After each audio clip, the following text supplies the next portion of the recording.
একটা কথাতে আমার ভীষণ আপত্তি আছে, সংখ্যালঘু তোষণ। এটা আমাদের একটা মিসকনসেপশন। সংখ্যালঘু তোষণ হলে পরে প্রত্যেকটা রাজনৈতিক দল ঘোষণা করতো তারা জৈনদের জন্য কি করেছে, কারণ জৈনরা ভারতবর্ষে সংখ্যালঘু। তারা পার্সিদের জন্য কি করেছে সেটা ঘোষণা করত, তারা বৌদ্ধদের জন্য কি করেছে সেটা ঘোষণা করত, কারণ এরা প্রকৃত সংখ্যালঘু।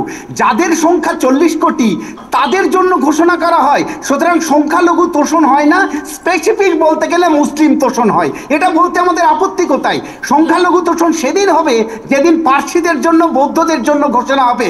সুতরাং মুসলিম তোষণ, নট সংখ্যালঘু তোষণ। দ্বিতীয় ব্যাপার হচ্ছে এই মৌলবাদের বীজ লুকিয়ে আছে ভারতবর্ষের ধর্মনিরপেক্ষতা।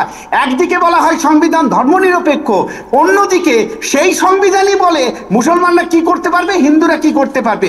একদিকে বলা হয় আইন সব মানুষের জন্য সমান, সেই আইনই বলে দেয় হিন্দুদের জন্য কোনটা স্পেসিফিক আইন, মুসলমানদের জন্য কোনটা স্পেসিফিক আইন। একদিকে বলা হয় সবার জন্য শিক্ষা, সেই শিক্ষা ব্যবস্থাতে বলা হয় কোন স্কলারশিপটা মুসলিমদের জন্য নির্দিষ্ট, কোন স্কলারশিপটা হিন্দুদের জন্য নির্দিষ্ট।